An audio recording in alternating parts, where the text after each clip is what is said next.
Welcome back to the BJJ Fanatics podcast. I'm your host, Ryan Ford. My guest today is a black belt in Brazilian Jiu Jitsu. He's a black belt Pan Am's champion and a European champion. He's also a UAE JJF Grand Slam champion and an ADCC Denver Open champion. He's also a Chicago Open champion and a Pan Am silver medalist and a two-time bronze medalist. He was also a black belt world's bronze medalist. He was a world champion at brown, purple, and blue belt, and he's a no-gi purple belt world champion as well. At brown and purple, he was also a Pan Am's champion and an American national champion, and as a brown belt, he was an American Nationals no-gi champion. He now runs his very own successful academy called Logos Jiu Jitsu in Denver, Colorado. Ladies and gentlemen, it's my pleasure to be joined today for the second time in my podcasting career by Michael Liera Jr. How are you today, Michael? Good. Thank you. Thank you for having me. Of course, man. It's great to catch up with you, man. We were just talking off air. I think the last time I talked with you was 2019, so it was just before you opened your new academy. Huge congratulations on that, man. I know it's a passion project of yours. It's your baby. How's it growing, man? How's everything with the new academy? Oh, everything's going really well. We opened in January 2020, so we're going on our fourth year now. Or we're about to hit our fourth year, and things are going really well. I mean, this is where I've been the past, almost 3-4 years solely. I've been putting a lot of my focus into it. The gym's been growing, and I've kind of just taken a step back from the jiu-jitsu community as a whole, and really just been putting my time in with the people that are around me. So I'm really excited. I'm really happy to be here. That's excellent. Well, I know firsthand that your students are really happy with everything that you're laying out for them and the environment that you provide them with. I have to give a shout out to one of your students, David Kinsella. He sent me a message. Oh, sick. Yeah, longtime listener of the show. I really appreciate him being a loyal listener, and he's messaged me probably every few months in the last year saying like, man, when are you going to get Michael back on? So David, this one's for you, man. It's great to have you back, and David, I appreciate you being a loyal listener. Yeah, but man, every time I talk to one of your students, they always just say what a great teacher you are, and it's cool seeing someone that was so successful in competition and continues to be successful when you step out there, put so much emphasis on giving back to the next generation and building up, giving back to the community in the way that you do. So what's that been like, man? I know that some people who are hyper competitive and really successful in the sport sometimes have a hard time taking a step back and focusing just on teaching. What's that been like for you, like mentally and emotionally? And just take us through that if you don't mind. Well, I think ever since I really started jiu-jitsu, even when I was a white belt, I was already getting reps in teaching. When I was a white belt, I would teach like other kids, and we had mats at our house. So I got into the groove of basically just sharing what I knew to other people. And then it just continued from there. So I got my yellow belt and I started teaching a kids class. And then, blue belt, I was like running a kids program already. And then purple belt, when I started joining, when I was joining Atos, I started teaching the kids there. And then as time just kept going on, teaching has always been a huge part of my jiu-jitsu practice. So it's never felt different, like now it's taking more time for sure. And my whole relationship with teaching and getting better, it's definitely changed because it's such a focus now. Like my main way of getting better has to be through teaching. And for me, it's all good. I love it. I've spent plenty of time going through fight camps and training and focusing on my own personal, competition goals or whatever they may be, getting better in whatever area, that now the inspiration to wake up and put the gi on or step out there no gi is not for myself as much. It's because there's the appetite there from my students, from my competitors, from my team, from my community, even the white beginners that walk through the door. I see that they need a good jiu-jitsu teacher. So I try to be there and give them what they deserve essentially. And it's been fun. Like it's teaching me a lot. It's pushing me a lot. no longer able to kind of rely on the fact that I know my jiu-jitsu is good, to kind of credit, the work that's being done. Now I have to teach and then see if my students or my team are getting better, and really be honest with myself and in making sure that I'm doing right by them in terms of like not having any blind spots to any areas, being honest with, is this what we should be working today?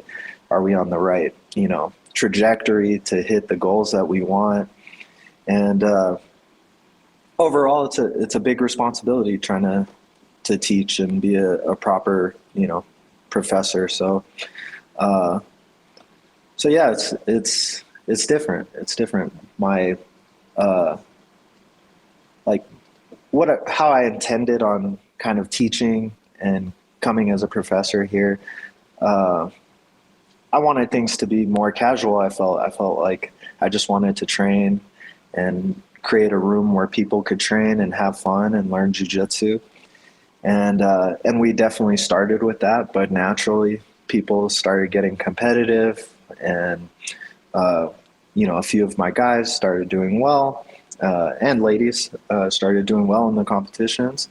And now we have a whole traveling team that, we probably pack up the cars and drive to compete at least once every other month, if not every month.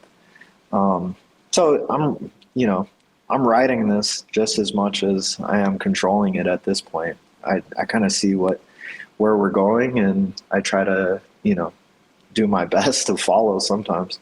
That's incredible. Yeah, it's been cool. That's so cool. Yeah. Well, there's something you said there I'd like to zoom in on a little bit. You mentioned that teaching and competing have always been hand in hand for you. And I know that you've held instructor positions at Atos and other places leading up throughout your career. And I think that's something really interesting to cover, because a lot of people who start jiu-jitsu and want to find a career path in jiu-jitsu, even people who are really serious about being champions and competitors, at the end of the day, a lot of them envision, okay, I'm going to win a world championship, I'm going to become a recognized name, then I'll open a school and live out my days teaching and running a successful school based off my merits in competition. So teaching, I think, is the ultimate goal for a lot of people that are pursuing the sport. And so in your opinion, how helpful was it for you to always be finding roles where you could be teaching and helping as you were coming up in the ranks? Do you think that's something you would recommend to most serious competitors to take up a role in the academy? I mean, if your goal is to be like a serious jiu-jitsu practitioner, and you want to make this your career in some sense, or you want to make a living out of jiu-jitsu, I think it's a misconception that like competition needs to be in the forefront. Like, for sure it does. It needs to be a big part of your practice. But if you really want to make a living off of jiu-jitsu, and you want your jiu-jitsu practice to be something that, more or less is your main focus on how to the main focus of how to make money essentially, or just keep going, then you're going to have to relate to other people and be able to express it in a way that other people are benefiting. If you just look at competition prize money alone, that's not going to take you very far, and sponsorship money doesn't take you very far. It's not until you start actually helping and benefiting and creating and building with others that you actually see some kind of progress when it comes to like building a career out of it. So, I mean, more or less, I kind of had that understanding when I was very young, starting jiu-jitsu, that competition is definitely going to be a big part of my life, but I have to be able to share this, and I have to be able to teach and, coach, and also create an environment where people want to come and train, and that type of stuff, like, to the random listener out there, or whoever's, thinking about turning jiu-jitsu into a career and committing their time, investing their time into this, I think it's good for them to know that, like, if you open a gym, you don't have to be a world champion to make a successful jiu-jitsu academy. You have to care, you know. If you care about your gym, the jiu-jitsu at your gym, the students at your gym, the etiquette, the respect, all of that, you'll have, 200 students or whatever you call a sound jiu-jitsu academy or living or career. Of course, the championships, they prove your jiu-jitsu, and they show your work ethic and your discipline and, your overall greatness in this realm. But it's not the only thing.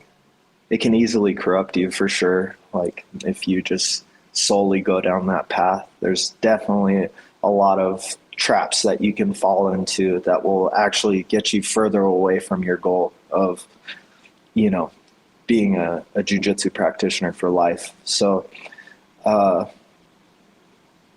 when I started, I was 12. It's not like I had all these thoughts when I was 12, but I knew when I was 12 that teaching is a big part. Like, if I want to do this for life, I need to be both good and be able to, share and express jiu-jitsu in a way that I'm not just beating everybody up. And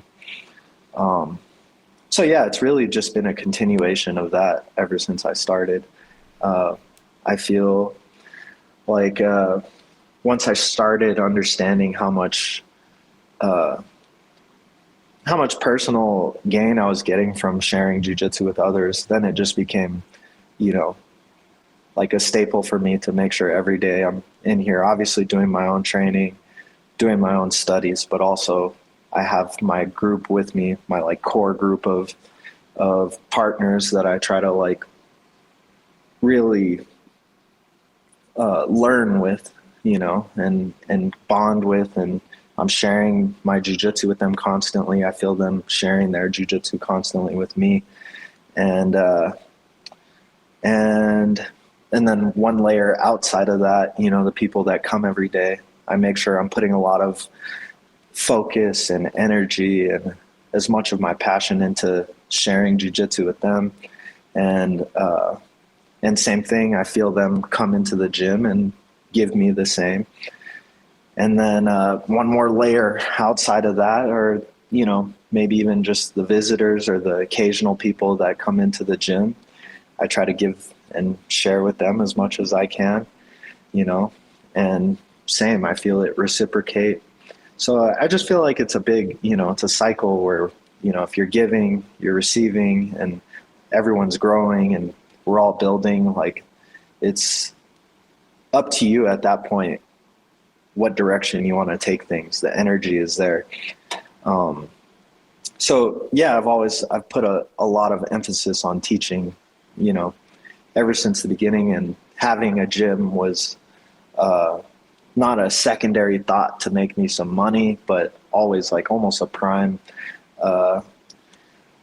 like it was a dream. It was like the overall goal to create a space for myself to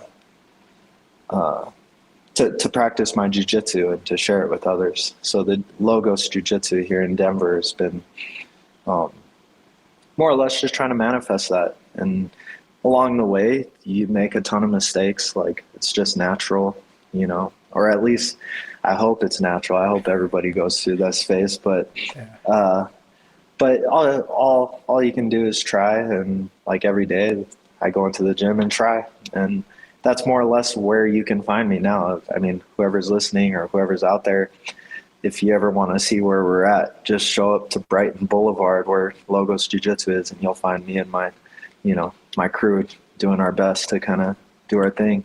That's awesome. That's so cool, man. I really like that. Yeah. There's a couple things you said there, Michael, I wanted to zoom on. One was that you mentioned, I love that you mentioned that you don't have to be a world champion to be a great instructor. And I think it's really important for people to hear because while it's great to have the credentials and the merit and the prestige of being a world champion, man, there are countless examples in jiu-jitsu of amazing instructors that never competed even. Some of them didn't compete at all. Yeah. Some of them that just competed well but never won world championships. And that didn't stop them from having massive successful academies or producing world champion students of their own. So I love that you pointed that out. I think it's very important for people to hear. Secondly, you mentioned something, you said that sometimes when people are just hyper-focused on the route to being a world champion, that there's pitfalls and traps they can fall into. There's some darkness that can sometimes happen there. If you don't mind me asking, what kind of things have you seen along those lines? What kind of traps have you seen people who are on that path fall into? Oh, I mean, the venture of,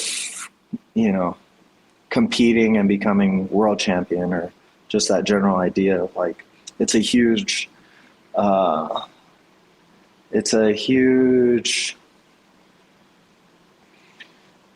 journey for your ego, like, I mean, like the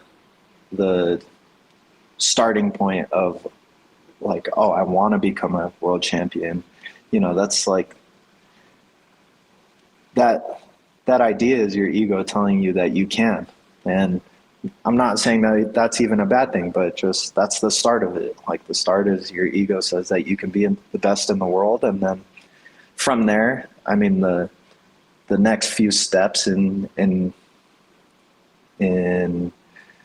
pursuing that, are all very basic. Get around the best people you can, discipline yourself, study, make sacrifice, and you start doing those things.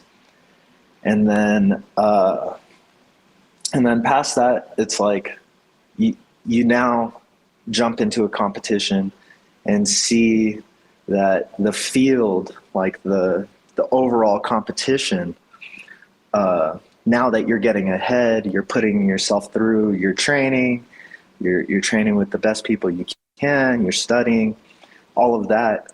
And then you go out to a big competition and you realize, like, I'm not even getting ahead. I'm just, this is the standard, right?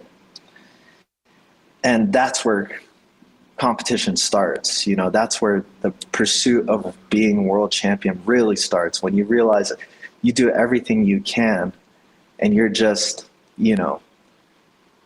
that's like bottom line standard for the competition. It's like, okay, how do I get past that? How do I get past that? How do I excel past that? And that feeling of wanting to do more than everybody else and being more prepared than everyone else, it's a slippery slope.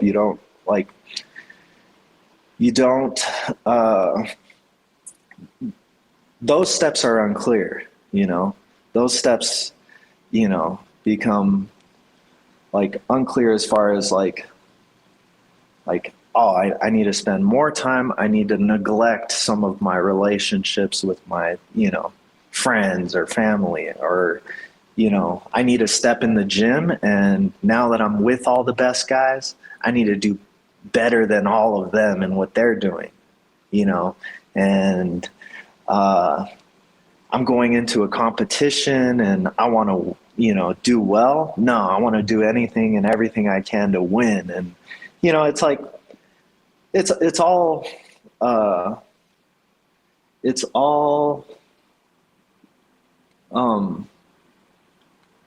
like the initial goal, pursuit of world champion, is a positive thing, So a lot of people think, since the intentions, the accomplishment, or the goal that we're intending to fulfill here is a positive thing, then all means are positive to fulfill it. And that's the part where,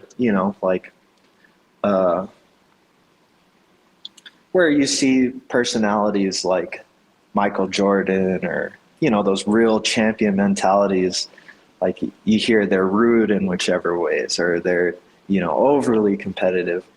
And I'm not even demonizing that or saying that's a bad thing, but just going through it all, I can understand it. I can understand the feelings of wanting to win and getting in your own way at times, and also like dipping into toxicity at times, And now I'm at the gym. I'm feeling the competitive vibes from some of my guys, especially the ones that are younger, and ladies too, that are younger and trying to get into this. And it's a balance. It's a balance of watching them, build their egos, and also trying to let them know, okay, relax, stay, keep in sight that, pursuit of whatever tournament is definitely, that's what we want. That's why we're here, for sure. But also the real true intentions behind showing up every day, or even doing jiu-jitsu in general, is just to have a strong practice where, all together it's positive. Your impact on others is positive. The impact of jiu-jitsu on your own self, your own, mentality is positive. And it's really interesting. Like for me, I live in this weird like jiu-jitsu twilight zone where, in the beginning of the show, you give me you let everybody know all of my accomplishments, and you only gave a handful of the things that I've done, but it all sounds so good, But to me, all it sounds like is not black belt world champion, like for me personally, the going back again to when I was 12 or 13, setting the goal of black belt world champion, and achieving so much, but not that, has put me in this place where I can experience and feel both. Like I can experience and feel like a champion, like I've done so much, but also it gives me the feelings of like failure, and true failure, because what I set out to do, I never, I haven't done yet. And I think it's good, that perspective of like both having my cup half full and half empty. It gives me a lot of insight in how to help my competitors, my team, even just my normal students. Like I don't have the blind spots of like a champion. I don't have, it's not like I'm a failure either. Like, I don't know. I've learned a lot through all of the experiences and all of the different angles I look at things, or I can look at things through my career with, and I try to use it. I don't remember the exact question, but, and then just in general, like, when it comes to like seeing these types of traps and pitfalls, I feel like if I were to have won the world title, I wouldn't have seen the traps. I wouldn't be able to share it with others. Like, hey, don't be careful. You don't want to be like this. You don't want to do this, or, I see when people start getting in their own way and into their own, personal competition. It's really interesting. It's a different way to look at competing. And it's been like engaging every day. It seems like I've taken a step back from, the jiu-jitsu community or posting or instructionals or whatever it may be. But to me, I'm like immersed in it every day. I've opened the door to the gym, and I have all these students that, are doing their own thing, but also under the direction of me. And I'm trying to, keep account of everything I do, everything I say to them, everything I teach them, where their heads are at in terms of whatever goals they have for jiu-jitsu. So I don't know. I'm an overthinker by nature, Well, Michael, those emotions and feelings that you described is something that I've run into countless times over the years doing this podcast. I think we're on episode 580 something with this episode, and every time I've talked to one of the most elite athletes of the sport, you guys all share a common thing in common. You have this insatiable thirst for perfection and for reaching these specific goals. I first noticed it when I interviewed Roger Gracie for the first time. When I interviewed Hodger for the first time, he was describing this thing that happened to him where he went through this tournament. He was going great. He won the tournament. He won the championship. But all he could think about for the following 6 months is that one guy during one of his matches swept him. And it's like, I was kind of like, man, you won the thing. You had a near flawless performance besides getting swept. But that's the one thing that ate away at him for months and months and months and months on end. And I could see it in his face as we're talking about it, is that I could tell it was still bothering him. And to me, that's an important ingredient to have, man, to be able to, because a lot of people would just be happy winning anything, any local open or anything like that.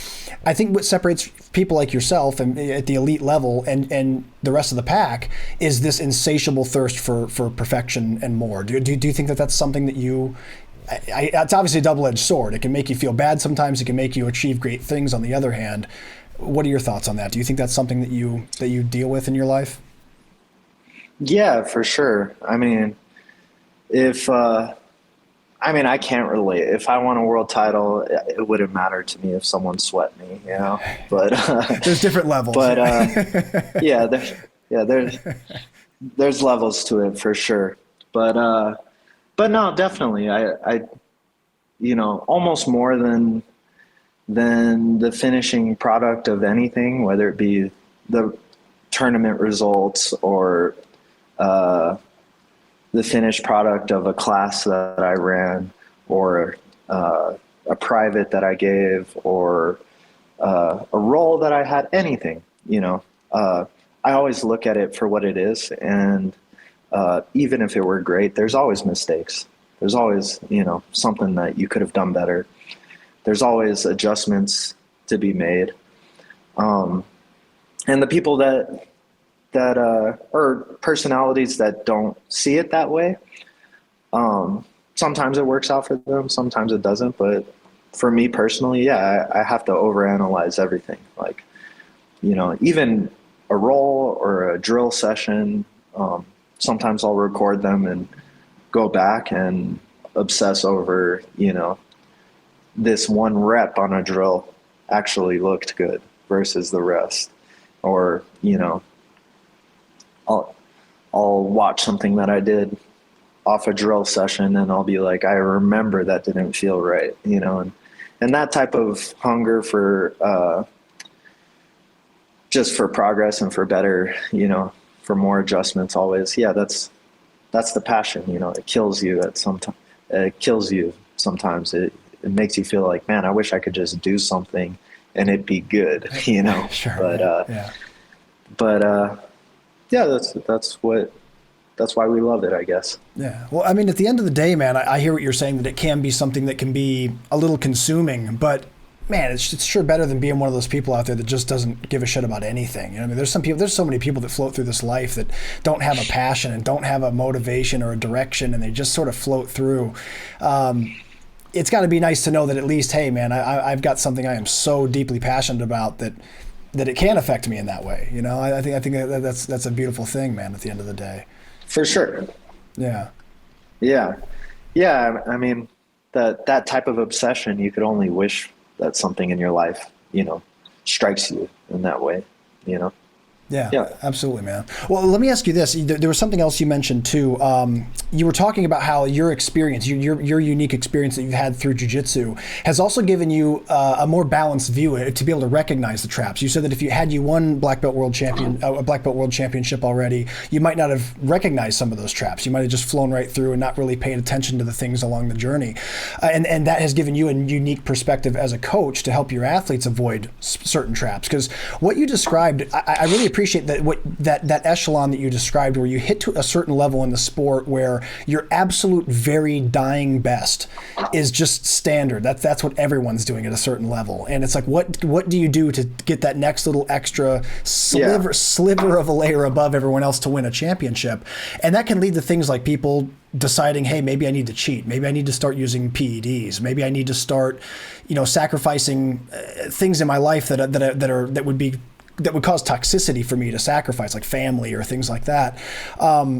I think that at the end of the day, it's given you a really good perspective of how to lead other people in a more healthy path. I mean, I think that there's a lot of good to be said for the fact that you were able to, to recognize these traps. And who knows, if you'd won, I still believe there's plenty of time for you to win a world championship. But, had you won one already, man, you might not have seen all this. And that there's a chain of events that happen, the impacts that there's a feeling with competing that is really common. I've seen it with a lot of people. I'm sure, not everyone experiences this, but I know a lot of people would relate to this, where it's like after competing, let's say you do well in whatever capacity, you win or whatever, you have a good performance, like everything before the tournament is justified at that point, like any, whatever you did before the tournament, like leading up to, is justified. And sometimes, people go on winning and winning and winning, and like all that's doing is justifying everything that was leading up to those tournaments. And it's the good and the bad, like maybe, you like, it could be anything. It could be, not being there for your training partners or whatever it is. Like, you win a tournament, and then in your head, because like I said, competing is definitely a journey for your ego to take. Like in that moment when you win, you equate like, I wasn't there for my training partners. I was there more for myself, and I won. And because I won, it's all justified, and that type of thing is like, it's natural. Like that's kind of how we react. That's how we think in these types of situations. But like, being bigger than that and better than that will actually like maybe you won this tournament, but for you to reach your ultimate goal, you're going to have to be bigger than that. You're going to have to not, neglect your training partners or whatever it is, whatever you feel is, you're negatively, toxically doing and, in your preparations. Like you're going to need to be bigger than that to reach your overall goal. You know what I'm saying? Sure. Like maybe it'll get you to, this smaller level thing, this open or this match even. But to go to the ultimate distance, you have to really audit yourself constantly. And it's interesting, like, I don't know, I guess these are pretty like, what we're talking about are some pretty heavy, like inner, conversation or thoughts that I've had, and I think they were necessary, especially when, now I have people that I'm training and teaching. I want them to, to be guided and led by someone that, is at least thinking about these types of things, So. Well, Michael, that makes sense. Yeah, no, I mean, again, I know these are definitely deeply personal thoughts, and I really do appreciate you sharing them so candidly with us, man. I think it's always valuable for Sure. people who are coming up to hear this kind of content and information from people who have been there and done it. So I appreciate you leading your students in a healthy way, but also leading the community in general by sharing this kind of conversation, man. It really does mean a lot. Yeah, my style, I guess, just as a person when it comes to like expressing and kind of relating to people, it's harder for me to go further than I can. Like if, like some people have, popped in Instagrams where they're reaching millions essentially, or thousands at least, and hitting them with techniques or whatever type of advice. Like that doesn't feel as, I appreciate it. I respect it. I think it's rad that there's such a, that the space is so big now, especially where, you can upload a technique and thousands of people are watching, and, or on the other end, you can, turn your phone on and be, receiving almost anything you want jiu-jitsu wise. But I always felt like that was kind of like harder for me to do. I've run the game of like instructionals a little bit and outreach, but now me personally, I'm starting to find that like I really appreciate connecting with just the 40, 50 people that show up for class. And I find that like more than enough. Like, our classrooms have been at the gym like 50 people. And my focus has just been on that, So I think the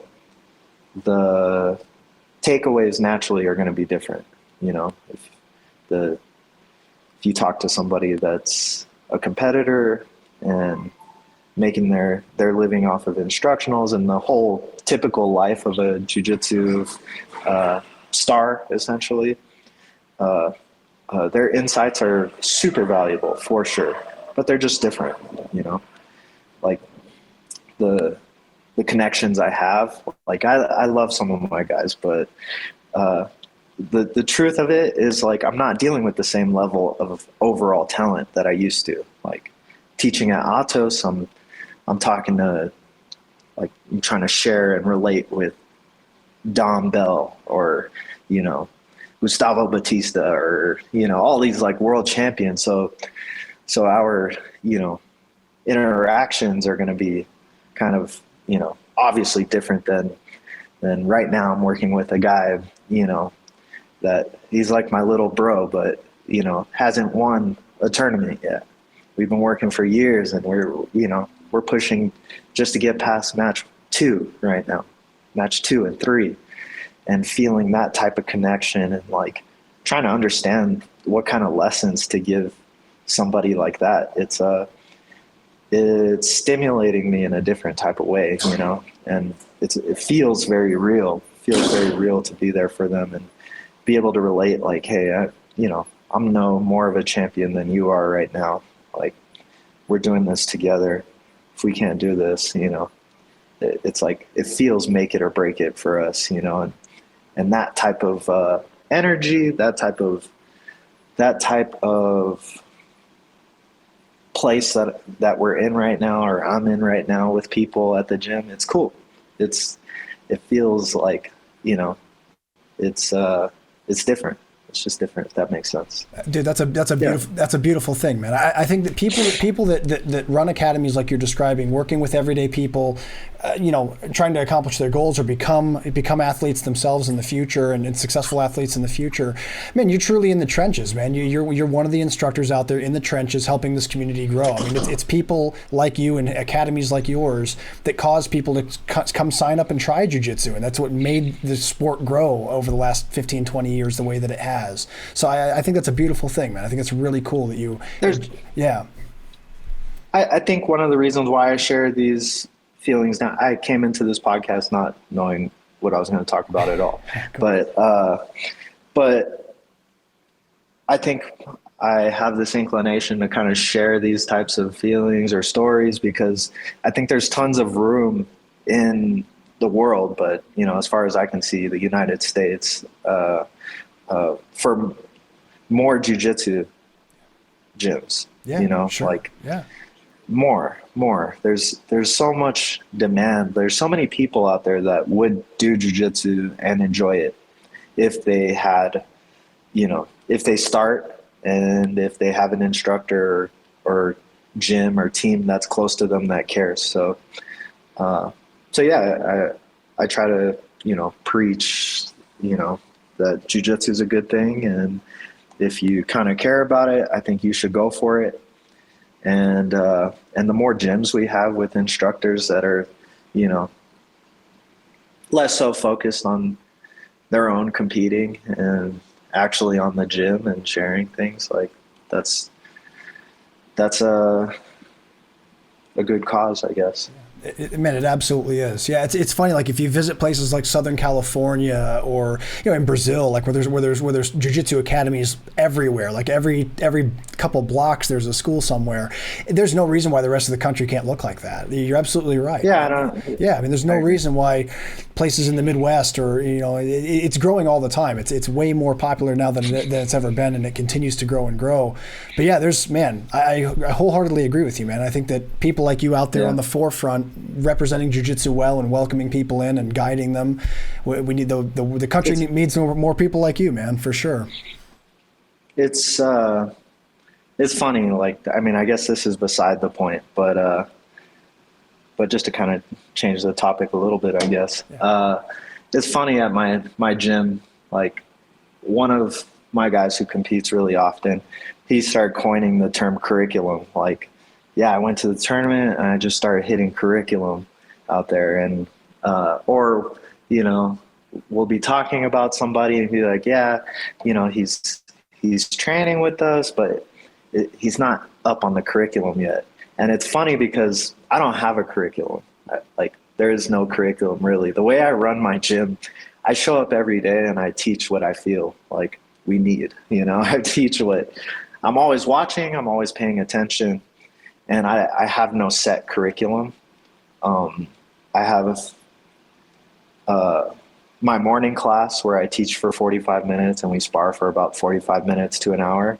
And the 45 minutes I teach, I'm just going based off of the last class that I did in the morning, based off of the people that are there, based off of what I've been seeing the past few days, weeks, or months or whatever. And also my own personal studies. Like, I'm into this right now. You know, I'm into whatever it may be, getting into the half guard to pass or whatever it is. Then I know that I'm going to give the best class if I teach that type of stuff. And the more that you kind of come, like, people start riding that wave of like, oh, the curriculum is just whatever this fool wants to do today. But it's actually cohesive. Like, there's a lot of people at my gym that just naturally see jiu-jitsu the same way that I do now, because every day they're just actually listening to me talk about it, actually listening to me share it and stuff.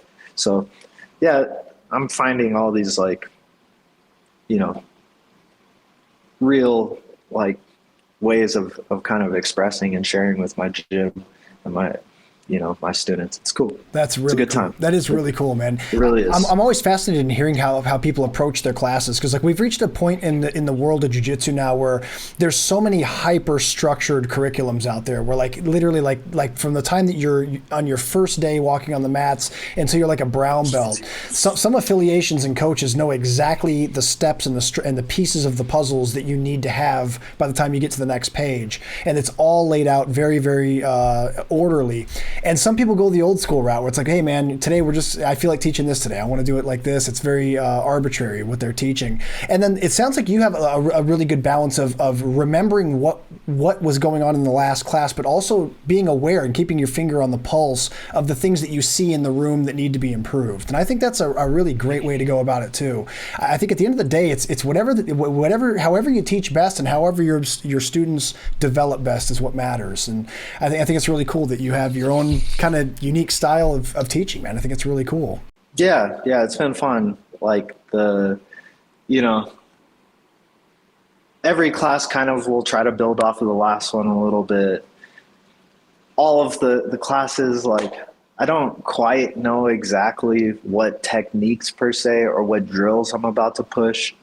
But there's always an objective to the class coming in. Like coming in, my objective is to teach or have you guys work through these types of things or these types of positions, or I'm seeing that people aren't quite understanding this. So the objective of this hour where I'm teaching is going to be to try to, you know, tackle that idea or whatever it is. That's cool. And, you know, it's frustrating to some people because they like that rigid, structured, you know, format.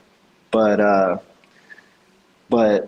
I can only do what I can do. Like that, this is how I kind of roll. And I do things my way to keep it sustainable. Like if I try to push things outside of my way of doing things, I can't do it every day. Right now, I teach 6 days a week, and I'm at the gym training 7. So yeah, this is just kind of what I've found to be most comfortable for me, I guess. You mentioned earlier that something important to you when you teach is feeling that connection to your students. You feel like having real, actual connections with people is important, and it seems to me like the way you're doing it is it goes along with that very well. It seems like a very connected way to be teaching somebody, rather than having this sort of curriculum that you just follow because it says so. You're actually saying, "Hey, I notice people are doing this; they need help with this," and you're filling in those gaps as you see them. It seems like a very present way to be teaching. Yeah, I mean, that's what I'm trying. It's fun. But as numbers grow, like, you know, when you start hitting 200, 300, 400 members at a gym, yeah, it gets harder to to connect with people. So there's that problem, but good problem to have, you know, good problem to have for sure. Super stoked. I'm getting reinforcement out here with my little sister. She's moving out. Oh, no way. She's going to help me. So, oh, that's great. Yeah, she's a brown belt pan champ. Yeah. You know, brown belt, second place at Worlds. She's a killer, dude. Super competitive. Yeah, so she's moving out from San Diego and picking up her training out here, which is going to be like, I just feel like when family or someone that knows you like that is close, like it just kind of supercharges you. So I'm super stoked for that. We have big things coming too. That's incredible. She's coming out here, my gym, or Logos Jiu Jitsu up the street right here. It's an all adult Jiu Jitsu gym. I deliberately chose not to have a kids program, and I just wanted to focus on, you know, the people coming in for the classes. But we're opening up Logos Youth Jiu Jitsu out here too. So we're gonna have a separate gym completely devoted to kids, the full schedule, no adult classes at all. Wow. All evening we're going to be having kids classes. So 4 to 7, 8 to 13, and then teens later on in the night. And that should be awesome. I won't be in there as much, but Elizabeth, my sister, will be there running it, and I'm supplying it with some of my best practitioners at the gym to go in and work and teach jiu-jitsu to these kids. So I'm super stoked about that. That should be opening next month, the 1st. That, man, congratulations. That is such a cool concept, and I don't think I've ever heard of someone splitting between 2 actual facilities, adults and kids classes. That's really, really neat, man. Very cool. Yeah. That's awesome. Now, there's something you mentioned earlier. You were saying, you were kind of joking, like that you hope most academy owners don't make as many mistakes as you've made, and you hope that this is normal. It for sure is. Like everyone goes through the learning curves. What have been some of the big I guess learning curves that you've experienced as an academy owner? What have been some of the big lessons you've learned so far?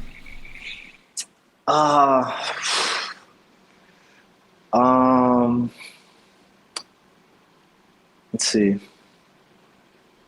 Or the big mistakes you feel you've made so far. Well, I feel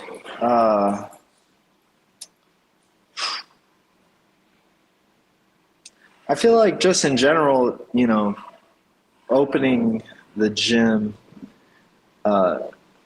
maybe not even mistakes, but like it poses like a lot of dynamics, and I wouldn't even call them problems, just dynamics that you're not ready for, you know. Sure. Like Yeah. you go from like just like the overall power dynamic obviously is going to switch just based off of like I've always been used to teaching, like I said, but usually when I teach at a gym, it's like I have, you know, that I'm teaching, the students are there, they're paying the gym, and then I'm getting my cut, you know, or my payment, which I'm not even really paying attention to if I'm teaching at some other gym. It's usually just for respect almost to get paid a little bit, you know. Sure, yeah. But at the gym or at Logos, like 50 people are in front of me. Like I'm directly connected to them. Like the relationship is straight up. Like all these people pay a decent amount per month to be here to me, you know, and like being able to just understand that and be more professional and take on that responsibility. Like, yeah, I'm here for you guys. Like I'm doing this for you guys, and where we go all together, you know, just that type of connection hit me hard early.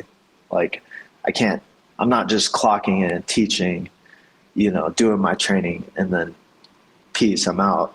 Like the energy that I bring has to not only be to the session, to the you know, class, but it's to the people that are showing up, you know. Like I have to make sure I know everybody. I have to make sure, you know, everybody that comes in, if it's somebody new, if there's 40 people in the class, 30 people in the class, and there's 3 new people, it's on me to make sure I go up and say, you know, how you doing? What's your name? Thank you for coming in, so on and so forth. And, you know, like you have to do that because from their perspective, you know, whether it be a white belt or a visitor or even, you know, a close homie that you kind of, you know, whatever kind of, you know, you didn't even mean to, they see it as a slight if you don't do whatever, you know, from their perspective. And, you know, we're all trying always. And that's why I say we're going to be making mistakes all the time. But, you know, if you're just showing that you're trying and caring, like that makes the world's difference.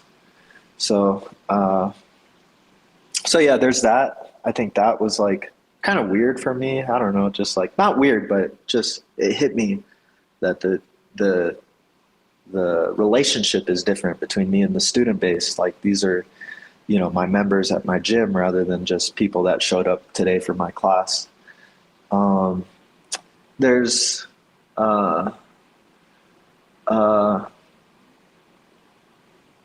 a little bit of I think I fall or at least I'm guilty of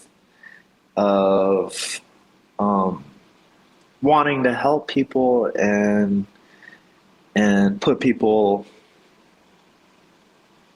like being in this type of position, it's a big part of it is knowing how to collaborate and knowing how to work with other people and how to put people in where they fit, you know, because it's like when you look at all the things that need to be done and you look at all the energy you have and support that you have, you're whole, you know, like all these people are willing to help you this much and you need to get this much done. So technically you're whole, you know, like you have the energy, you have the support to fulfill your needs. But now where you put those people in and how you communicate with everybody is not easy. You know, like you would think communicating could be as easy as asking someone, do you want to do this? You know, like, is this something that you could do? I'm gonna put you in right here then. And if they say yes, it's like communication. Boom, did it, nailed it. But as time goes on, maybe that's not the right spot for them. Maybe that's not the right position. And you're seeing it, and you have to be ready to switch it or move it. And when you look back to your initial conversation with that person, it's like, oh, I was running the conversation and they said, yeah, but if I was paying attention just a little bit more, I would have seen that they were going along with me, but they weren't truly feeling that, you know, that, and I'm completely making this up. I have no idea, you know, what I'm talking about, but just to make the point of like being able to, you know, connect everyone together in the way that they're helping and everything's going the right way. Like you're going to make tons of mistakes in that way. You know, if you're not actually listening to people, if you're not actually watching, you know, like what they're feeling and stuff, or at least trying. Michael, I really appreciate you sharing this, because I think this is a very common thing that people are going to encounter if they decide to open their own school someday. I think that a lot of times when we're coming up in the ranks and envision ourselves being a teacher with our own academy, we just think of getting to lead a class and train all day. But man, there's so many things, there's so many hats that an instructor and a school owner has to wear. And you're demonstrating that very well here. You're talking about interpersonal relationships. You're talking about coordinating a team. You're talking about providing the best first experience when someone first comes in. There's all these things you have to balance that a lot of people might not consider when they first think about opening a school. They just think, oh, jiu-jitsu all day. I get to teach jiu-jitsu for a living. This is going to be awesome. But man, you're managing sometimes up to 100 different unique personalities, and then your team and trying to make it all work smoothly. So there's a lot of moving parts like you're describing. Yeah, for sure. And I mean, these are all like stressful problems at times, but overall it's the passion, the reason why you do it. It's the communication between a team, it's the new relationships, new people you're bringing into jiu-jitsu. So yeah, that's awesome, man. Well, I appreciate you sharing it with us, because it really is all valuable things for people to hear, man. Michael, I hope so. Yeah, no, it really is. Michael, man, we've reached a point of the show. This is where I always play a game with my guests. This is a game called the Pummel. Sure. The Pummel is a series of random questions. Some of them are about jiu-jitsu. Some of these questions have nothing to do with jiu-jitsu. But if you're down to play the Pummel, I'd love to play this game with you. Let's do this. All right, buddy. Question one: what's the worst job you've ever had? I've never had one. Okay, cool. Jiu-jitsu is all just man. Yeah. Lucky man, bro. Yeah. Lucky man. That's awesome. Yeah. What's a secret talent that you have that people might not be aware of? Secret talent.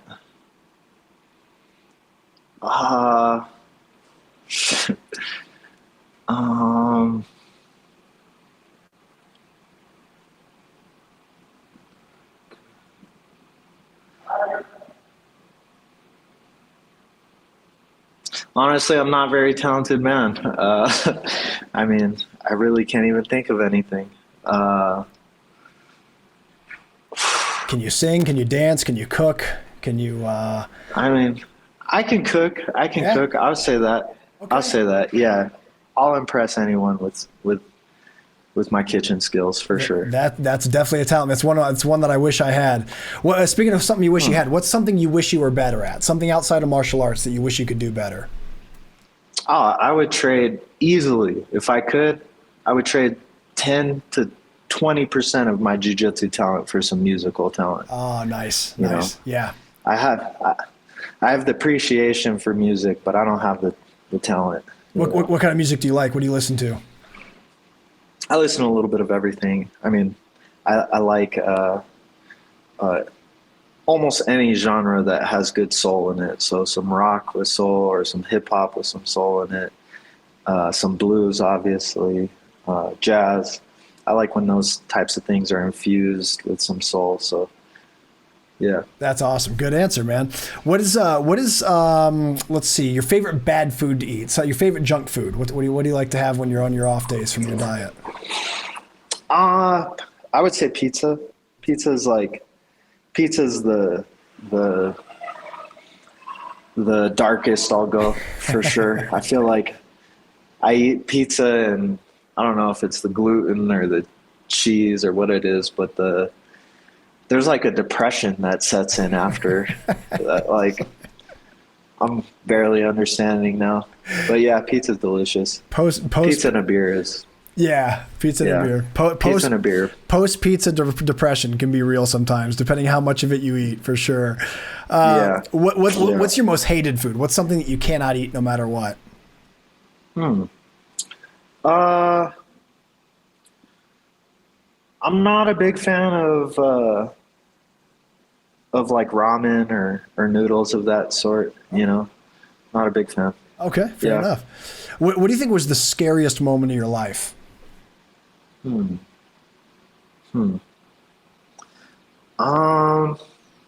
Scariest moment. Okay, definitely not the scariest moment overall, but a very scary moment in a jiu-jitsu sense. Okay. Brown belt worlds. I won my weight division, and then the next day did the open class. And in the open class, I'll never forget my first match. The guy didn't show up, and I had a bye, which was nice. And I was a lightweight at the time, 19 years old. So my second match, which was the quarterfinals now, was against Patrick Gaudio, who's a beast.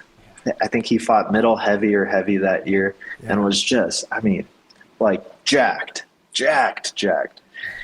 And I remember I was about to fight him, and they put us in the bullpen together, and I'm looking at him. I'm like, man, this guy's too big. Like, what am I doing here? You know? And then they walk us out to the mat. And when they walk us out to the mat, the opposite quarterfinal is going on. Like, whoever wins this would face this match in the final. Yeah. And it's Guilherme Augusto, who's also huge, and Erberth. Oh, jeez. Yeah, some big guys. And I remember the two of them were just banging in there. They were kicking each other, slamming each other. Erberth's cartwheel landing on him. And I'm just watching, I'm watching the two of them go. And I'm thinking to myself, like, what am I even doing here? You know? And Patrick Gaudio is ready to, he's ready to eat on the other side of the TV scoreboard. And then I remember I went out there, and right at the beginning of the match, I pulled guard, and Patrick went to foot sweep. He went to try to steal two. But it was super late. It was nowhere even close to getting the two. And he threw the foot sweep, and it just ended up being a full, leg kick to the ribs. Oh, shit.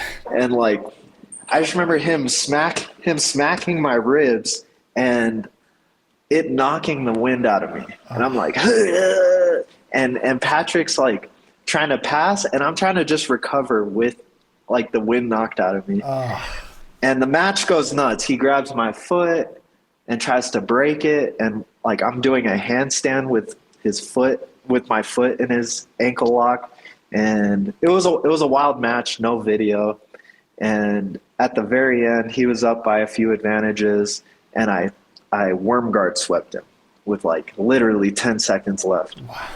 And I remember the feeling of sweeping him, understanding I won and being happy, tying my belt and getting my hand raised, and then just remembering it's setting in I have Erberth next. I got Erberth next, And that was a weird experience of fear, just damn, this is. He ended up knee barring me, but it was a good match, and But just feeling true fear like that, like, man, I need to fight for sure, and I want to win, sure, but I just want to make sure I'm safe. Like, I don't want to get hurt For sure. against these guys.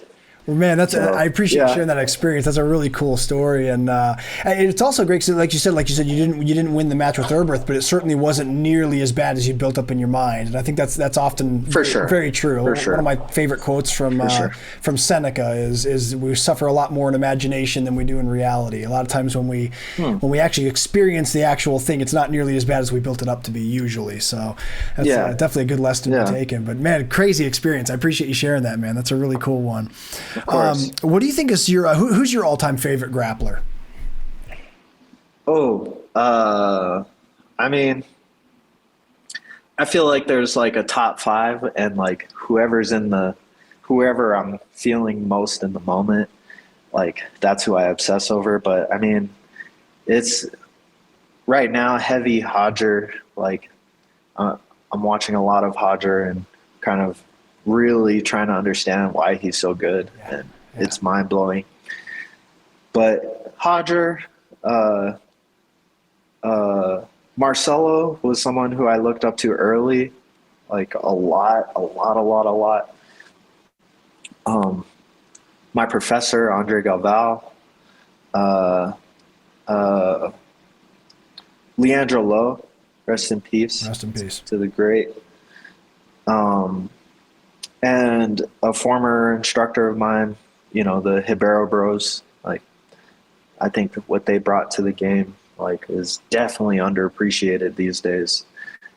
So yeah, I mean, that's like a quick 5, I would say. Like, Hoffa and Guy are obviously at the top of my list too, of, watching what they do and what they're doing always.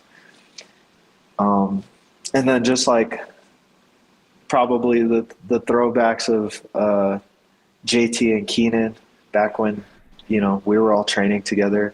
I looked up to them a lot too, and the attitude and energy and originality that the two of them brought. So yeah, I go through it.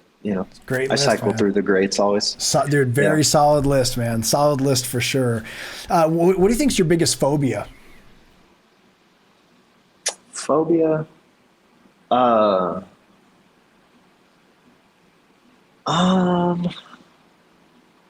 don't know if I have a big one, but I have a lot of small ones. I have heights get to me really bad.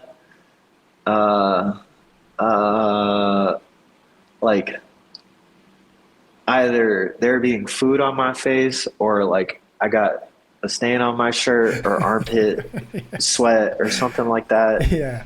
Like that hits me often. Yeah.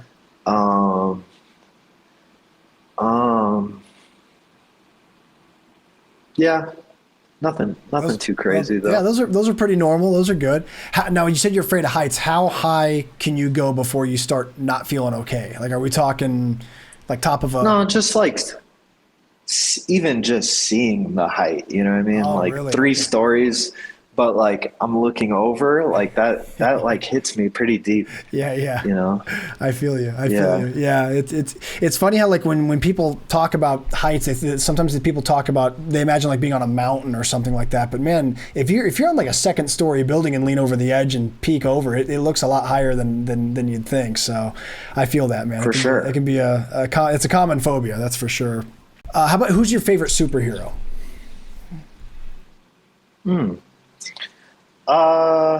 Probably Doctor Strange. I think those movies are super cool. Yeah, super rad. That's like, trippy. You get extra points for that one, because I don't think anyone's ever listed Doctor Strange on the show before, so I think you got extra points for that. Nicely done. Yeah, how do you beat that? Yeah, seriously, no, it's a great answer, man. Doctor Strange is awesome. If you could have a superpower, what would you choose?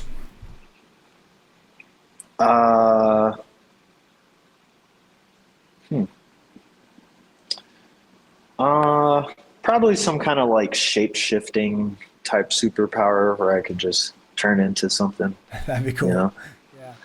Experience something else. Yeah. Good answer. I like it. And final question for the pummel game, Michael. If a zombie apocalypse breaks out right now in Denver, what's the first thing you do? We've already kind of talked about this. Like when whatever pops off, we have 3 hours to make it to the gym. Okay. And then after the 3 hours, we're out. You know what I mean? We're going to try to hold the gym for about 3 hours, you know, and then after that, we're out from there. That's awesome. And where would you be heading? Like, where's out? Out to, would you go to the mountains? Would you head towards the water? Where do you think you'd go? Probably north, I feel. North, you know, Canada, that direction. Yeah. Seems proper. Far away from civilization. Yeah, it's a good call for sure. Excellent. Something like that. Yeah. And Michael, congratulations. That was the final question. You win the game. You got your double underhooks. Yes. So man, let me ask you some technical stuff here, Michael. You've had some great performances in absolute divisions. So I thought this would be a fun topic to cover with you. What do you think are some of the best rules to follow when you're rolling with someone much bigger than you?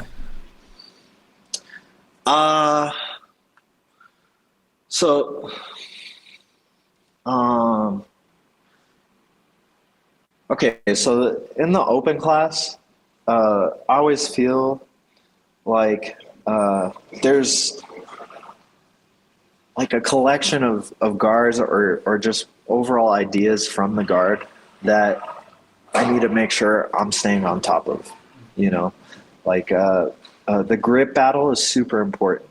If I can control anybody's hands, they can't do anything. Like if I explain this to my fundamentals white belt class when I'm teaching like spider guard or anything, you know, we're so focused on like being able to keep the center mass or the chest and body away.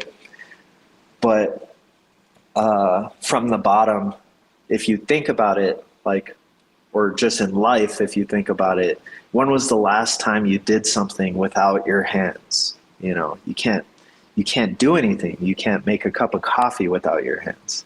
You know, you can't do anything. So if someone is playing guard and they're controlling your hands, like you literally can't apply yourself. So I think that's one of the main things that I see from the guard that keeps me alive in terms of bigger opponents and pressure. Like I focus on making sure that they can't do anything rather than fighting the pressure itself. So that's one concept, is like controlling your partner's hands, getting their sleeves and learning how to, you know, manipulate and control, and learning how to re-grip when they break, or learning how to stop their break or prevent their breaks, or just overall learning your transitions when they do break is big. And then second, another big concept that I try to put into play when I'm fighting against someone bigger and I'm in the guard, because inevitably I'm probably going to have to start from the bottom, is putting feet on their body, like literally like attaching a foot to where it's here or on the hip or on the stomach, because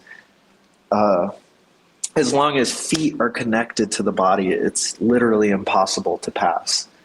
So between controlling their hands and throwing feet on their body, there should more or less be like a whack-a-mole type problem presented to the top person, where it's like, okay, every time I break a grip, because that's the problem, a foot hits my body. And then every time I wax off the foot, he makes a grip on my sleeve, or the other foot hits my body.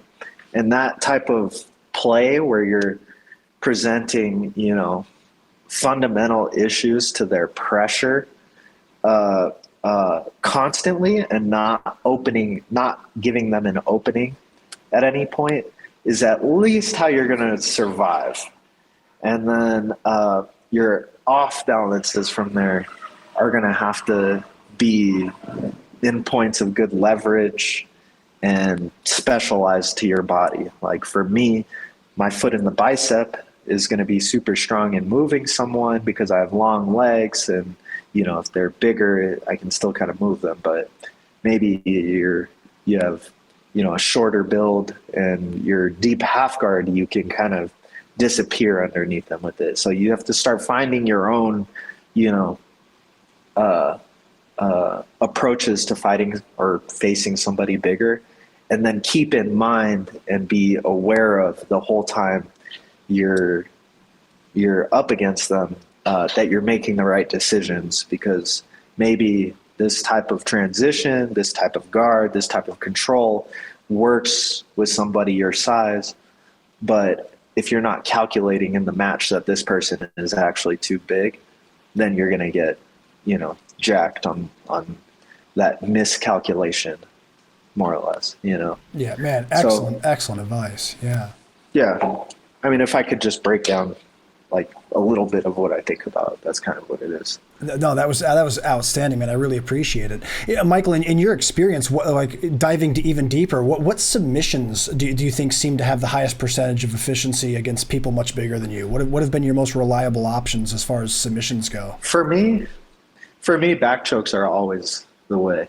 Nice. Back chokes and arm bars are pretty much like triangles as well, but the back choke is, to me, the most like leverage based submission. Yeah. You have to be able to achieve the position, but yeah, that's usually what it is. That's great, man. I could definitely see that. I could see that being an easy first choice. What about sweeps? What do you think is like your most reliable sweep in your arsenal that you use against big people? The X guard. If I can get underneath someone into the X guard, that's always going to be the sweep position for me. I feel like the X guard actually fundamentally is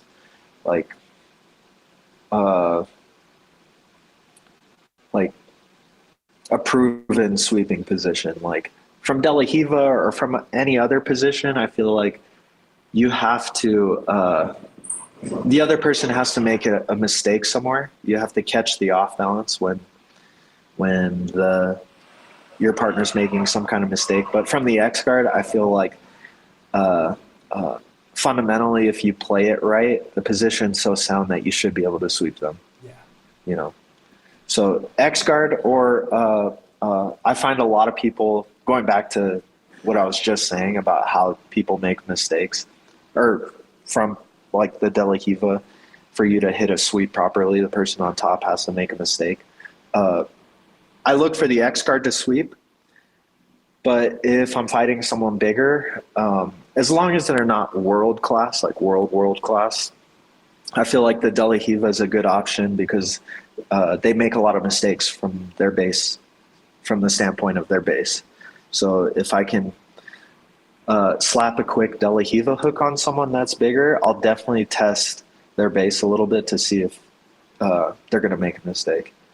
Yeah, something I've definitely learned along the way in my own journey is that when rolling with much bigger people, if I have to be on the bottom, I want to be deep underneath them. There's a big difference between being squished under someone's weight and being way underneath them completely, to where they can't really apply a whole lot of weight. And the X guard, like you said, is a tremendous example of that.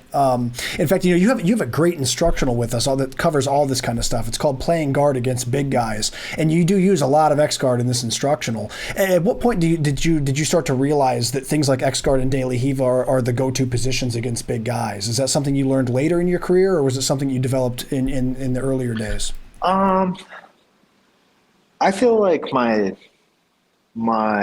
just overall aptitude to jump in the open class started like pretty early. Like when I was a blue belt, when I was like a yellow belt and orange belt, I would always watch Marcelo Garcia jump in there, or one of my favorite runs to watch was always Marcelo in the ADCC open class. Yeah, absolutely. And I always kind of wanted to follow suit like that. Like when I was a yellow belt or orange belt, I wouldn't jump in the open class, but I would jump into blue belt adult, for instance. So jumping into those like bigger divisions, there's only one way of, figuring it out. And that's, you gotta feel their pressure and find places that, you know, you can kind of take it, and find positions where you can, you know, like flip the script as far as just top and bottom and find your sweep. And De La Riva always was something that I worked to the back, and X guard was always something I used to work to the top. And just shifting, you know, maybe the way you play it a little bit against somebody that's bigger is just the adjustment you need to make. Yeah. But yeah, it's just good jiu-jitsu always, you know, what I think to be good jiu-jitsu. And that outside hook, the De La Riva hook, is, you know, obviously something. And being underneath, like you said, in X guard is, you know, super strong. So against bigger people, it was like inevitable, I guess.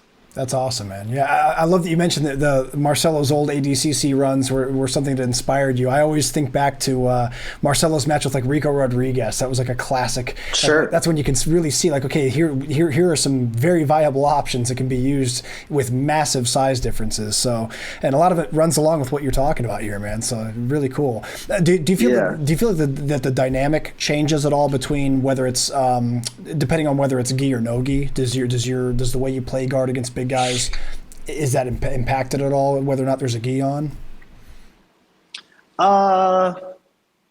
Yeah, I mean, yes and no. Those same concepts that I just talked about, controlling their hands, controlling their wrists in no-gi, and keeping feet on their body in no-gi. And if I could add one more concept to it, is like if you're going against someone bigger, and it doesn't even matter if you're going against anyone, but if you're going against someone bigger, for sure, you have to stay true to this idea that like every time you guys connect, like, and you guys are engaged, like if you don't feel comfortable, you need to get out and reset.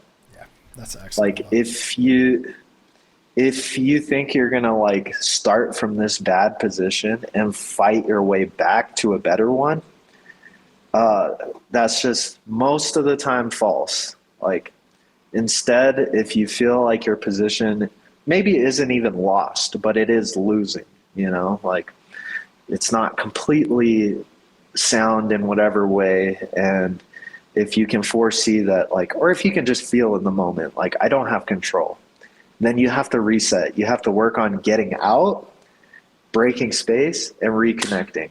And then when you reconnect, you'll feel everything reset. And then hopefully, you know, you can catch them off balance. Now, not only does it work that way, but this opens the game up a lot, because if I can switch the perspective and now let's say I'm the big guy, or I'm the one pressuring the pass and I'm on top, when you're playing guard and you're not hip escaping and resetting the position, then it allows me on top to go forward with all of my pressure. Like if you show me once, twice, 3 times that every time I put a decent amount of pressure forward, you're going to escape and reset, then I have to, on top, not only worry about passing, but holding you. Yeah. You know what I'm saying? Sure. And by having to pass, hold, and you keep escaping, follow you, you're creating all these opportunities for me to off balance myself. You know, like if you escape and reset when I knee cut, the next time I knee cut, I need to get to the knee cut. You try to escape again. Now I have to step and follow you. Yes. And by me walking forward to follow you, there's your off balance, you know. Or maybe I'm in the knee cut and I feel you escape, and now I'm trying to hold you. But when I hold you, now my elbow's open or my arm's open. So just showing those types of looks and understanding the reaction it has and the effect it has on your partner or opponent, is all a part of controlling and understanding the game. And something as small as that, like I've seen change, like any belt level, but I would say, like, if I could really pinpoint a belt level, like purple belts at my gym, when I've explained to them, like, hey, you got good jiu-jitsu, you're hitting the moves, you're hitting the control, but you're not resetting me enough. Like, you're going to show me something, and like, I'm a black belt. I know how to defend and then also start to work to counter, right? And come forward. But if you show me something, I lock up to defend, I start my counter, and you escape and come back in, it frustrates me. It naturally is just going to fluster me. And now you come in and I'm going to hit that same defense, but try to rush it a little bit. I'm going to try to rush it into the counter, you know, and now you can find your openings. Or if you just keep resetting, maybe we go 3-4 minutes and I can't pass your guard because you're not looking at attacks at all. You're just looking at maintaining your guard, maintaining the distance, and maintaining a neutral position rather than fighting for a winning one, and maintaining that neutral position over accepting a losing one. It changes the dynamic of the whole 6-minute round.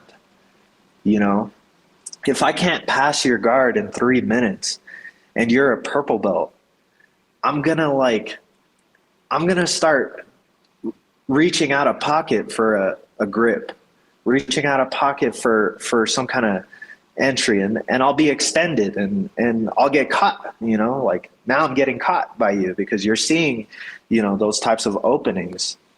So like, I can tell anybody that, but like, I feel like there's numerous purple belts at my gym that have come from other places or, you know, moved from out of town. And just a concept like that can like drastically shift how a 6-minute round plays out between us without even adding or changing any of the jiu-jitsu in their arsenal, you know? So, and in that way, it brings me to like a different point. Like, I think jiu-jitsu warm-ups, like people are, you know, in this, like the culture's like basically dismissing jiu-jitsu warm-ups. But from my experience, I ran the first 2 to 3 years at the gym without warming people up and going straight into technique or straight into drills. And at night, we have 1 hour of technique or drills and then 1 hour of sparring, right? So during that hour, I felt like, let's get the most out of it. Let's just do all jiu-jitsu for 1 hour. And we'll get warm. We're moving, we're drilling, and it works for sure. But then I started seeing like, well, let's run a 10-minute warm-up where we jog, do high knees, you know what I mean? Do some push-ups, hip escapes, front rolls, back rolls, forward hip escapes, bear crawls, basic stuff, you know. And if we take 10 minutes in the beginning of our class, the 50 minutes after that become more productive than if we did the full hour of just jiu-jitsu. I see it. I see when we're moving and I'm showing a sweep, the hips are hitting angles. When we're going for a pass, rather than our body being so stiff, we hit some jogging, some bear crawls, some push-ups. I see the movements are more natural and more, you know, primal for lack of better words. So I feel like,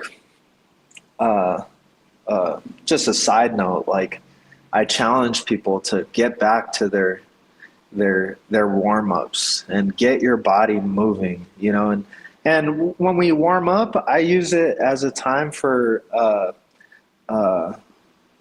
people to get creative too. Like we're jogging and I always instill in them, like, loosen up your shoulders, loosen up your body, you know, be intentional with this jog. Don't just shuffle, like we're moving 3 in, 3 out, like lower your stance, open your stance, feel your knees, feel your base. Is your body awake yet? On your bear crawls, don't just hit the same bear crawl, get low, get high, feel your hamstrings side to side, pop up into a knee cut base and then keep going. Feel your body feel the movement, come more natural to you. Hip escapes, like we have a super long mat, so it's a huge canvas for your hip escape. Maybe you're on your shoulder doing old school, up to your elbow, up to your hand, up to your knee, remixing all of those in different ways and going belly down. And now I'm watching all of my guys hip escape, and like their movements are more fluid, like same on the forward hip escape. Try some arm drags, try some, deep half guard entries. So if I could give any advice to anybody out there, it's like just take a 5 to 10 minutes before your class, or if you're an instructor, like watch your students go through the warm-up and push them to open up their body and see how much more productive your session is after that,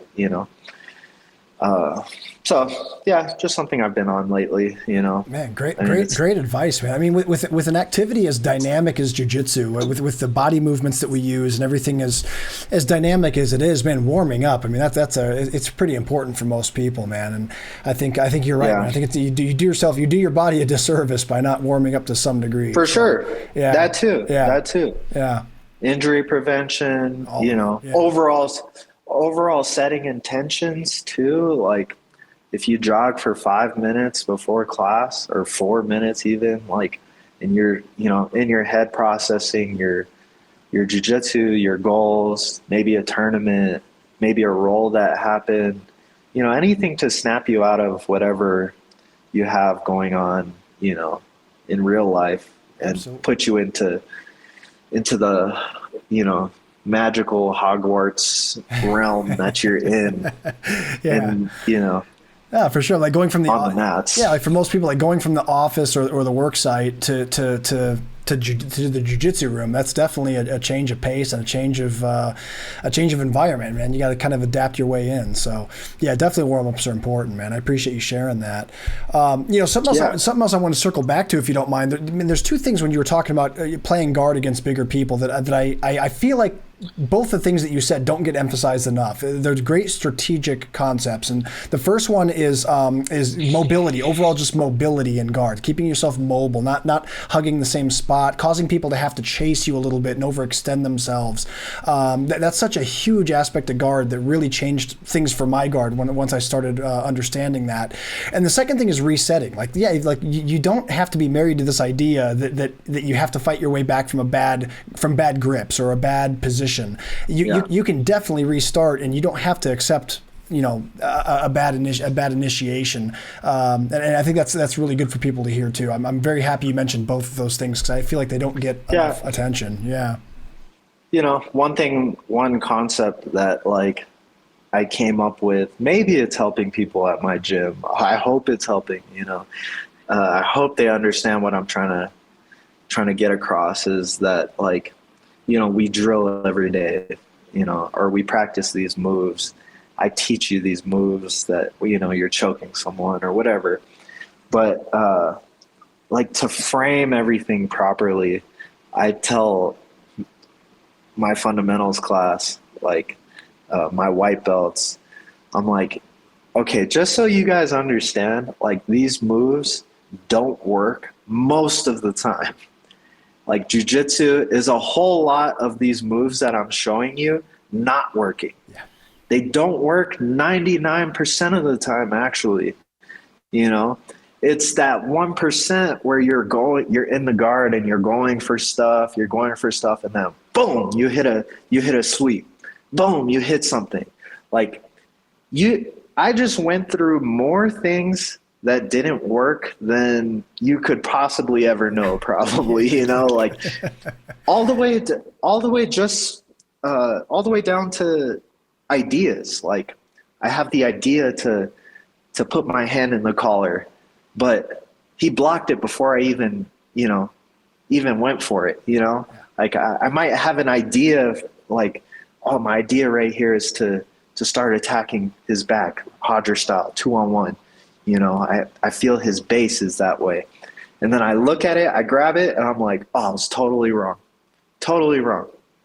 Felt it, pulled it a little bit, But if I didn't go for that, like, then I'm not being aggressive, like now every time I grab his sleeve, he thinks I'm going to do that. Maybe it opens up something else.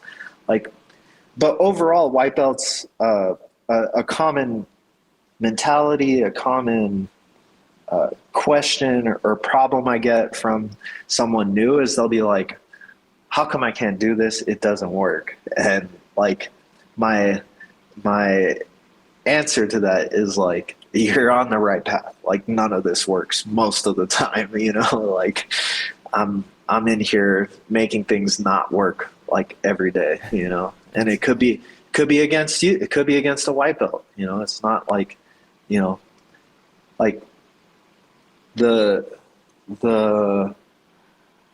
another thing, like along the same lines, but maybe not the exact same or same thing is like if someone new asks like, does this work or does that work or could I do this? It's like, honestly, when it comes to jiu-jitsu, like every idea works, like if you ask a white belt that has never done jiu-jitsu before to choke somebody, they're going to come up with an idea, even if it's not the, tight rear naked choke, they're going to come up with an idea that works, right? Like they're going to grab your neck somehow. And that idea works. Is it fully sound? Of course not. Like, of course not. On the spectrum, the rear naked choke is obviously way more sound than your white belt strangle. Yeah, but, sure. But like just seeing things that way is important because when you're rolling, you need to be coming up with ideas always. Like you don't have to pull my techniques because my technique, maybe you never even like this situation that you're in. I've never given a technique for that context. I need you to come up with your own idea. What's the problem? You don't have space? Then draw from your knowledge to create an idea to make space, like, and grappling is like so abstract like that, where you're constantly put in a situation that's never going to be 100% what you're ready for, but you have to draw on it from your knowledge and form ideas that like, you can try. And jiu-jitsu is like that idea, that 1,000th idea that actually worked amongst, your 999 ones that were just, maybe just to cause a reaction, or maybe just an effort to take up time, or maybe just, you thinking through this, So it's funny. It's funny trying to relate to white belts, like, and get with them. Like, I never want to just say, like, keep doing it or keep trying. But, these are basically just different ways of saying that, No, for sure. Like, it's so true though, man. It's so true. And I love that you said that, man, because it's something that everyone goes through for sure, especially at white belt. You learn these things and nothing's working. And so you figure, man, I'm either really bad at this or this is half bullshit. Like jiu-jitsu doesn't work. And it's funny because that there's so many things I can think of in my own journey where, like, as a white belt, I completely wrote off a technique or a position as just something that just doesn't work for me. But then I'll revisit it as like a purple or brown belt and realize, oh, this is actually a great technique. It's just that my understanding of jiu-jitsu as a whole, when I first learned it, was not where it needed to be in order for me to use it yet. Sure. Yeah, I love that you pointed that out because it's such a common thing. For sure. Sometimes learning is meant to hit like those deeper lessons or deeper concepts, or deeper people in your life even. they're meant to teach you a year, 2 years, 3 years after they touch you, you know, like, I'm 30 almost now. And that concept is like becoming more and more strong to me every day as I get older. I'm like, whoa, this, things that, Professor Andre was telling me jiu-jitsu wise when I was a purple belt, like they're clicking now, or, something that my, old professor, or my original professor Saulo Ribeiro, like something that he was explaining to me back in the day, like I just wasn't in the right timing for it then. But now it's starting to like come through, and I'm starting to understand it and appreciate it, Yeah, those lessons are most valuable. The ones that take time, those, like I said, those are the deeper ones. Those are the ones that will shape you in a way that's like, they'll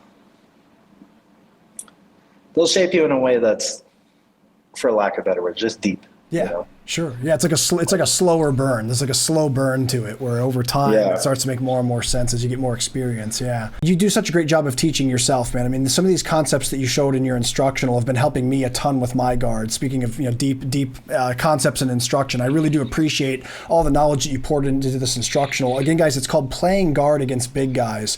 If you guys are guard players and you have people bigger than you in your training room, or if you plan on jumping in some absolute divisions in the future, I really recommend this instructional. It's great. It's called, again, Playing Guard Against Big Guys by Michael Liera. It's available right now at BJJFanatics.com.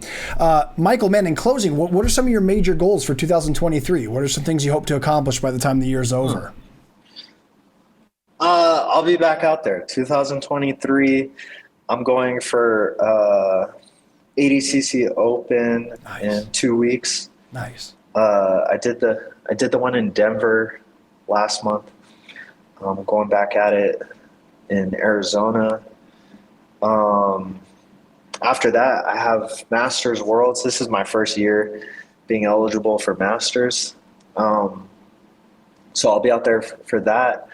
All of my Masters run this year, I've been focused less on winning and more on trying to perform and do what we do at the gym. So if you see any of my matches, like just kind of know that that's the intention, and you'll see it. And then at the end of the year, more Nogi Pans, Nogi Worlds, and then potentially even the trials or something. But yeah, this year I'm focusing a lot on getting back out there on the mats and competing, opening the Kids Academy real soon.